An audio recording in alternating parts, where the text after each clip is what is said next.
बिस्मिल्लाहिर्रहमानिर्रहीम। अस्सलाम वालेकुम नाज़रीन, मैं हूं नवीद सती और आप देख रहे हैं कैपिटल वन टीवी। बात करेंगे NA 133, जिसको पहले NA 127 कहा जाता था और लाहौर का जनाब ये हल्का है।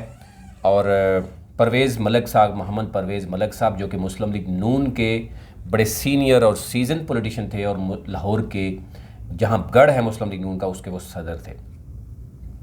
तहरीक इंसाफ ने फ़ैसला तो कर लिया है, हमने कल भी इस पर बात की, और जमशेद इकबाल चीमा जो कि फूड एंड सिक्योरिटी के एडवाइज़र हैं, उनको जो है वो टिकट जारी किया तहरीक इंसाफ ने। मुस्लिम लीग नून को मुश्किलात का सामना है। अभी मैंने अपने कुछ दोस्तों से भी चेक किया मामला क्या हैं।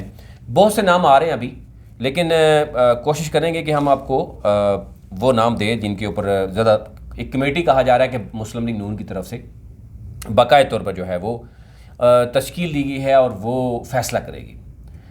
मामला यह है कि अगर बहुत ज़्यादा मसला बना तो फिर नवाज शरीफ साहब को भी इन्वॉल्व किया जा रहा है। लेकिन कहा जा रहा है कि नवाज शरीफ साहब को भी बहुत सी कॉल्स लंदन में जा रही हैं कि जनाब फ़लाने बंदे को टिकट दे दें, फ़लाने को दे दें। लेकिन ये कहा जा रहा है कि देखा जाएगा कि एक तो यह है कि दो नीचे जो MPAs हैं वो क्या चाहते हैं, जो जीते हैं हारे हैं। फिर मुनासबत से देखा जाएगा, क्योंकि पहले तो मामला और था, जनरल इलेक्शन था, उस वक्त और सूरत हाल थी। हुकूमत यानी एक्सपेक्टेड था कि मुस्लिम लीग नून हुकूमत बनाएगी या PTI बनाएगी, दोनों अपनी अपनी जगह पे जदोजहद जिन्होंने की है। और एजाज चौधरी ने सिर्फ 10-11 हज़ार की मार्जिन से शिकस्त जो है वो खाई है। और मलिक परवेज़ साहब एक बड़ा नाम था मुस्लिम लीग नून का, मुस्लिम लीग नून का गढ़ समझा जाता है। अब हुकूमत है PTI की, तो आपको पता है कि अवाम को अगर 2-4 बड़े प्रोजेक्ट्स के हवाले से लालच दी जाए, या फिर उन लोगों को भी जो वहाँ पे नज़दीक तरीन बड़े थम हैं, उनका वोट बैंक है, और उनको भी अगर लालच दी जाए जनाब कि आपको कहीं ना कहीं हम एडजस्ट भी कर लेंगे, आप हमारे कैंडिडेट को फुल सपोर्ट करें, किसी न किसी पार्टी के उम्मीदवार को बैठाया जाएगा, तो डेफिनेटली फिर तो मामला जो है वो अच्छा खासा टफ हो जाएगा। मुस्लिम लीग नून की वैसे रवायत यह है कि वो जो भी उनका पार्टी का उम्मीदवार है या इलेक्शन लड़ा है, उसकी अगर किसी की डेथ हो जाए तो उस फैमिली में ही टिकट दिया जाता है। तो अब तो एक तो ये कहा जा रहा है कि शाइस्ता परवेज़ मलिक साहिबा हैं जो हैं उनको टिकट मिल सकता है, लेकिन ये कहा जा रहा है उनकी इद्दत का मामला भी है। तो ये ओवरऑल चीज़ें वो भी देखी जा रही हैं और बहुत से नाम लिए जा रहे हैं। मैं आपको बताता हूँ, महर इश्तियाक NA का इलेक्शन पहले हार चुके हैं। नसीर अहमद भुट्टा साहब, मैंने कल भी आपका जिक्र किया, मज़ीद आपको बताता हूँ कि तारीख़ में उनका क्या जिक्र है, कितनी दफ़ा वो जो है वो जीते हैं या हारे हैं। लॉयर विंग को उन्होंने बड़ा वो किया, और शाइस्ता परवेज़ मलिक साहिबा हैं। फिर जो है वो महर इश्तियाक जो था, अताउल्लाह तारर का भी नाम बड़ा अच्छे तरीके से गर्दिश कर रहा है। क्योंकि इस फैमिली की बात करें तो इस फैमिली में तो अब सिवाय शाइस्ता परवेज़ मलिक साहिबा के इनका कुछ साहबजादा है, जो क्या नाम है जी उनका, अली परवेज़ मलिक, वो पहले से ही मेंबर नेशनल असम्बली हैं। और हनीफ अब्बासी का भी कहा जा रहा है कि इनकी फैमिली से, लेकिन हनीफ अब्बासी क्योंकि ज़ाहिर है वो उनके ऊपर केसेस हैं और वो वहाँ पे जा भी नहीं सकते, और उनके लिए मसला भी है। फिर ख्वाजा हसान हैं लॉर्ड मेयर, उनके हवाले से बड़ा तगड़ा नाम हो रहा है। कर्नल मुबशर हैं, महर इश्तियाक, कल भी आपने आपसे जिक्र किया। अब क्योंकि कमेटी बनाई गई है, कमेटी में ये जल्द फैसला होने वाला है, तो फिर वो आपके साथ रखेंगे। कोशिश करेंगे कि हम हमारे जो ज़राए बता रहे हैं कि किसको टिकट मिलने वाला है वो भी आपके सामने रख देते हैं। मसला यह है कि हुकूमत के पास वैसे तो कहा जा रहा है कि हुकूमत को बड़ा फ़ायदा होता है ज़िमनी इलेक्शन में, बड़ी मशीनरी, बड़ा कुछ होता है, लेकिन इस हुकूमत को के पास देने के लिए लाहौरियों के पास कुछ भी नहीं है। यानी महंगाई, आज ही पेट्रोल का रेट आप चेक करें, यानी बेसिक बुनियादी चीज़ों की बात करें, आटे का मामला है, आयल का मामला है, चीनी का मामला है, सारा माफिया बन चुका है। और उस माफिया को तारीख़ में पहली बार ये कहा गया कि उनको लगाम देने की कोशिश कर रहे। तारीख़ में पहली बार जनाब ये भी कहा गया कि तारीख़ में जनाब पहली बार जो है वो उनको बड़ा टफ़ टाइम दिया जा रहा है, लेकिन उसके बावजूद कोई चीज़ कंट्रोल नहीं हो रही। यानी सबसे बुनियादी चीज़ है जो सरकार की एक सरकारी रेट लिस्ट होती है, उस रेट लिस्ट पे भी आपको किसी जगह पे सब्ज़ी तक नहीं मिलेगी। यानी ये पोजीशन है इस वक्त, एक यानी इम्प्लीमेंटेशन की ये पोजीशन है।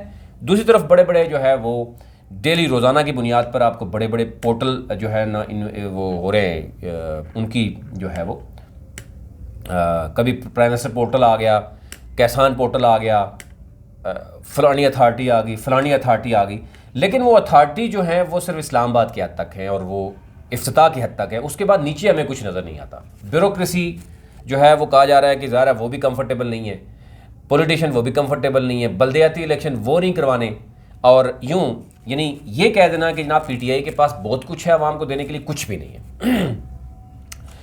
ये मुकाबला होगा बड़ा टफ, और नून लीग को भी उतना ही फ़ायदा है, बल्कि ज़्यादा फ़ायदा होगा अपोजिशन में रहने का, क्योंकि महंगाई है, क्योंकि बल्दियाती इलेक्शन नहीं हुए, और नून लीग पहले से वहाँ पे मजबूत है, पहले से 11-12 हज़ार का फ़र्क है, सेम्पटी वोट भी पड़ेगा, और उस हुकूमत के लिए ज़्यादा मसला हो जाता है कि जो डिलीवर 3 साल अपने आप को कह रही है मैं डिलीवर किया है, तो वो डिलीवर आवाम को क्या मिला है, उनकी आवाम के लिए बड़ा आसान है फ़ायदा यानी फ़ैसला करना, बजाय इसके कि जनरल इलेक्शन में तो एक्सपेक्टेशन होती है कि हाँ पीटीआई आएगी और फिर आके करेगी। तो अब तो ये भी लग रहा है कि जो 11-12 हज़ार की लीड है पीटीआई की, वो किस हद तक नून लीग कम करती है, या नून लीग जो है वो अपने फ़ैसलों से, टिकट के फ़ैसलों से, या अपने जो बयानिए के हवाले से देखा जाए तो मरीम नवाज़ का बयानिया चलेगा या किसका चलेगा।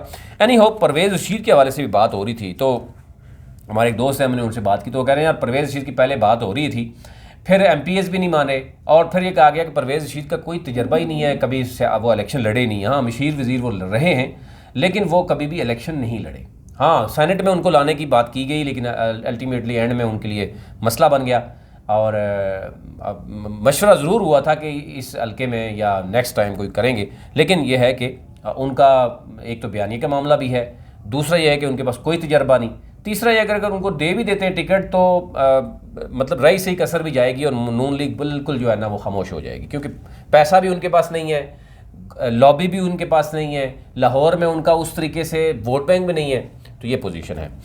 तो इसलिए क्योंकि परवेज़ रशीद साहब जो है ना वो बेसिकली हैं तो रावलपिंडी से, वो कहते हैं कि मैं जनाब वो जो जलेबी वाला चौक है उसकी भी तारीफ़ें करते होते कि मेरा वहाँ पे गुजरा बचपन, लेकिन ना इधर ना उधर, क्योंकि वो हमेशा मशीर के उहदे पे रहे हैं और ऊपर ऊपर ही खेलते रहे हैं, और एंटी इस्टेब्लिशमेंट उनको ये कहा जाता है, जिसकी वजह से नून लीग के अंदर भी उनके लिए मुखालफत है, और आल्दो के वो मेन लीडरशिप के साथ मौजूद हैं, एक उनका स्टांस है। मियां सलीम जनाब ये भी है, कहा जा रहा है ये भी टिकट होल्डर है, और इनको भी शायद दोबारा से मुस्लिम लीग नून कंसिडर कर सकती है। हाजी हनीफ हैं, एक्स प्रेसिडेंट हैं लाहौर के, और चेयरमैन हैं शाह आलम मार्केट के। अच्छा, इसके साथ साथ मैंने आपको एक बताया था कि भुट्टा साहब हैं जो कि पहले इलेक्शन लड़े हैं। मैं आपको थोड़ा सा अगर आपको बैकग्राउंड बता दूं, अगर क्योंकि मुझे भी ये भी कहा गया, कल कुछ दोस्तों ने कहा कि आपने 2002 के जो इलेक्शन थे उनका आपने बताया नहीं है कि किसने कितने वोट लिए।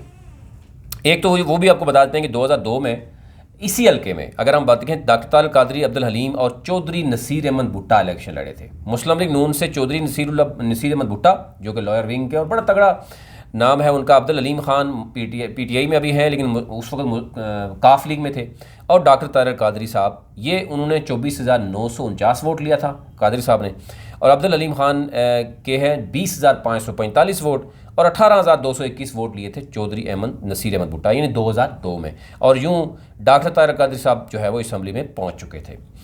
अब आ जाते हैं जनाब 2008 की, कल भी हमने बात की है लेकिन दोबारा से आपको बता देते हैं कि 2008 में क्या पोजीशन थी।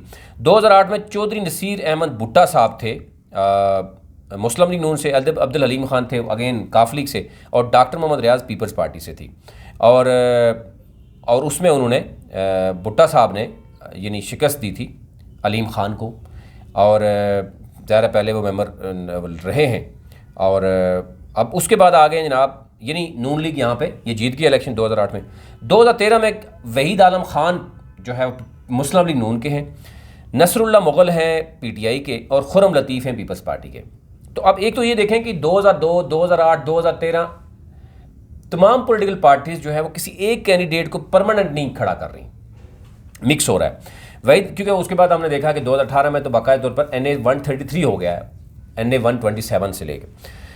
तो 2008 में चौधरी नसीर अहमद भुट्टा साहब थे, और 2013 में वहीद आलम खान 1,02,000 इन्होंने वोट लेकर कामयाब रहे। नसरुल्लाह मुग़ल 45,000 वोट ले सके, और खुरम लतीफ़ सिर्फ 6,000 वोट ले सके पीपल्स पार्टी से। ये लतीफ़ साहब खोसा साहब के बेटे साहबजादे भी हैं। अच्छा, अब आ जाते हैं जनाब 13 के बाद 18 में मलक परवेज़ साहब हैं, और उन्होंने लिए हैं 90,000 के करीब वोट, यानी 89,678, और एजाज चौधरी साहब ने 77,000, और तहरीक लब्बैक जो है ना, मतलूब अहमद सैफ़ी साहब ने 13,235 वोट लिए हैं। ये है असल में डिसाइसिव वोट। और ज़हीम साहब आल्दो नाराज़ थे, उन्होंने 1950 वोट लिए हैं और सोहेल अहमद। ये ओवरऑल सूरत हाल है। अब ज़ाहिर है यहाँ पर एक तो भुट्टा साहब जो हैं, चौधरी नसीर अहमद भुट्टा साहब, उनका तजर्बा है। ये भी कहा जा रहा है कि उनका तजर्बा है, वो उनको टिकट, वो भी टिकट की दौड़ में है। हसन साहब वो भी टिकट की दौड़ में हैं, और बाकी जो लोग हैं वो भी टिकट की दौड़ में। तो यानी 8-10 बंदे हैं मुस्लिम लीग नून के जो टिकट की दौड़ में हैं। अब ये अगर फैसला यानी लीडरशिप करे, ये लीडरशिप, अब ये भी कहा जा रहा है कि शहबाज शरीफ और हमज़ा उस सूरत में मैदान में उतरेंगे जब उनको ये दिया जाए कि जनाब आप टिकट अपनी मर्ज़ी से दें और सीट निकालें, तो फिर वो किसी तरीके से कोशिश करेंगे कि जनाब जिसको उतारेंगे बाकी लोगों को मैनेज करेंगे। तो फिर ये इलेक्शन बड़ा क्लोज होगा और मुस्लिम लीग नून जीत भी सकती है और बड़ा टफ मुकाबला भी होगा और कांटेदार मुकाबला भी देखा जा रहा है। लेकिन अगर वो ये जितने भी लोग हैं, क्योंकि मुस्लिम लीग नून का गढ़ है, मुस्लिम लीग नून का गढ़ होने की वजह से यहाँ पर मुस्लिम लीग नून को ही ज़्यादा नुकसान होने का खदशा है। खदशा क्या है? क्योंकि धड़े तो हैं। अब उसमें अगर एक टिकट किसी एक को मिलता है और बाकी धड़े खामोशी से कोई नेगेटिव प्ले कर लेते हैं, तो डेफिनेटली यहाँ पर तहरीक इंसाफ को फ़ायदा ज़रूर होगा। अब तहरीक इंसाफ में उस तरह का बहुत बड़ा कोई वो नहीं है। एजाज चौधरी साहब थे, वो सेनेट में चले गए हैं। हाँ, अगर उनके होते हुए उनको टिकट ना मिलता तो फिर तो डेफिनेटली यहाँ पर पीटीआई के लिए बड़ा मसला बनता। और फिर जो बाकी जो लोग थे, अली इम्तियाज़ जो पीपल्स पार्टी से गए हुए हैं, अगर उनको कहीं एडजस्ट कर लेते हैं, अकरम उस्मान है, फराज अहमद हैं और इस तरह के बाकी जो वो लोग हैं जो कद काट रहे हैं पीटीआई में, उनको यानी पीटीआई के पास उस तरह के बहुत बड़े कद काट वाले लोग थोड़े ही हैं जिनको मैनेज किया जा सकता है, किसी न किसी हवाले से मैनेज किया जा सकता है। वज़ीर आला उनको बुला ही लें, बुला के कहेंगे जनाब आपने सपोर्ट करना है, जिताने के बाद हम आपको कहीं ना कहीं एडजस्ट कर सकते हैं। एक पूरी 12 करोड़ की पूरी स्टेट है पंजाब, तो उसमें एडजस्ट करना मसला नहीं है पीटीआई के लिए। नून लीग के लिए ज़रूर खदशा है कि टिकट की तकसीम अगर गलत हो गई तो मामला यहाँ पर गड़बड़ हो जाएगा, और पीटीआई यही देख रही है कि टिकट किसको मिलेगा, और ये ओवरऑल सूरत हाल है। बाकी कल भी हमने आपको बताया था कि 3,71,676 वोट हैं टोटल। मेल वोट है 2,02,760 और 1,68,000 जो है वो तकरीबन 700 के करीब ख्वातीन का वोट है। ये ओवरऑल है पोजीशन। और हमारे एक वो हैं नुमाइंदे हैं, वो हल्के में कल जा रहे हैं, हल्के से भी पोजीशन जो है वो आपको ज़रूर बताएंगे कि अवाम वहाँ की क्या चाहती है। ये ओवरऑल सूरत हाल थी, आप तक रखनी थी। चैनल को ज़रूर सब्सक्राइब कीजिए ताकि हर नए आने वाली वीडियो आप तक पहुँच सके, और हमारी कोशिश होगी कि आपको आज ही बता दिया जाए कि मुस्लिम लीग नून के कौन कौन से दड़े या कौन कौन से आला जो मौजूद हैं जनाब, वो किसको टिकट देना चाह रहे हैं, फेवरेट टिकट में कौन है और टिकट मिल किसको सकता है। ये ओवरऑल बहुत से लोग जानना चाह रहे थे, कोशिश करेंगे आप तक ये खबर पहुंचाएं। बहुत शुक्रिया।